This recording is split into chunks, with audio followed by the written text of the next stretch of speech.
If you do this one thing, you will set yourself apart.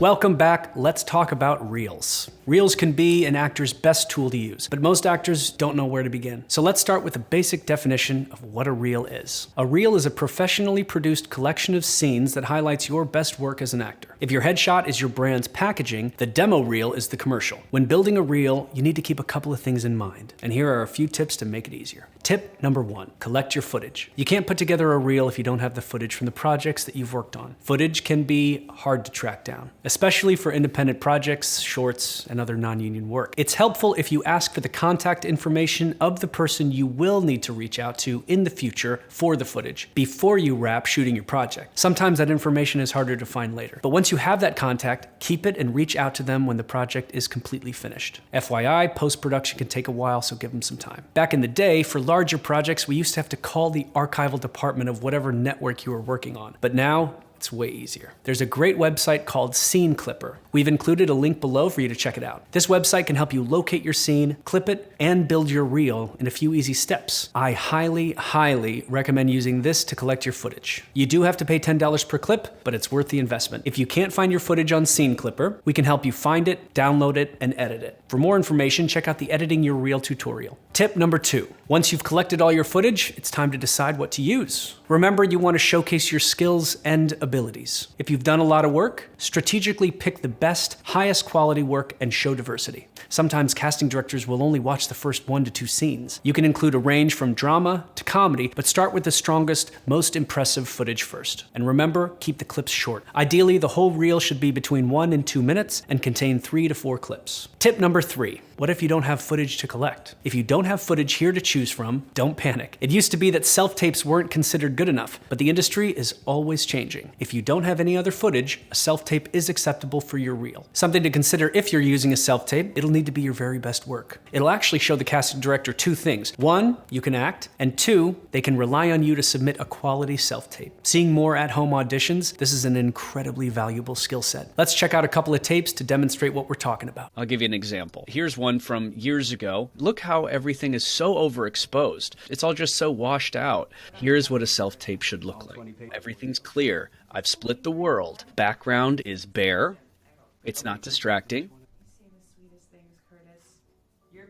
I'm reacting. Sometimes the best acting is reacting. In auditions, if you do this one thing, you will set yourself apart.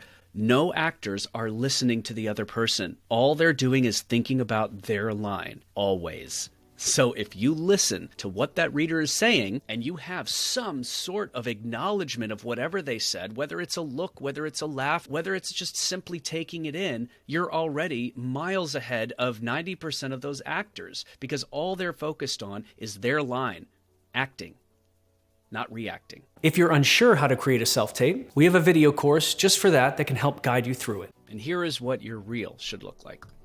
So, how close are we to wrapping this up, Curran?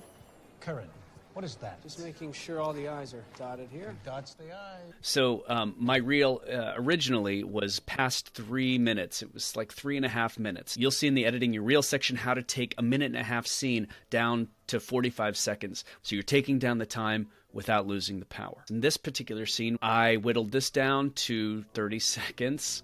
From, 1:20. We'll go over why you have to take it down in the course. Casting directors just don't have time to see a 3.5-minute reel. They're seeing hundreds and hundreds and hundreds of people every day. So we have to take it down, and we have to place things strategically. So I put the most recognizable thing on my reel first. It's fun, it's quick, it's recognizable. And then we move to kind of something a little slower and quieter, high quality. We had a little problem here. There were 3 seconds of just dead air on the left, and I was able to cut that out. And again, I show you that in the editing your reel section of the course. I've probably maybe 5 clips that are comedy. Why did we choose 3? It was because these are the most powerful scenes. They have recognizable talent, so the casting director feels a little familiar already.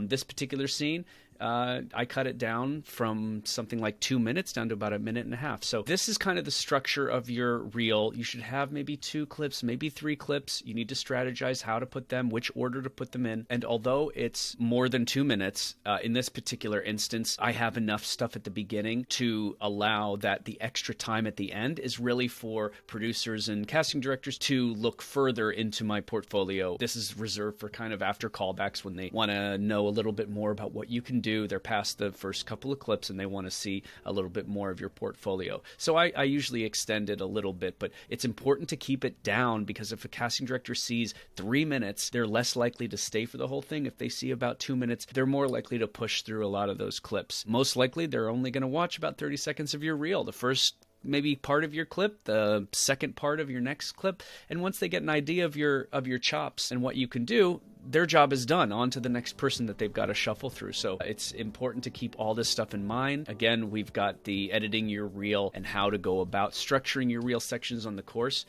So check that out. If you'd like further coaching, you can head on over to our private coaching page on the website and book a session. We'll walk you through the whole process to ensure that you have a great tape to showcase. And that's what's expected of a reel. It's another important step as you put together your brand and your business. Again, we'll include some examples of reels below for you to check out, along with a link to our coaching website to help get you started. Good luck.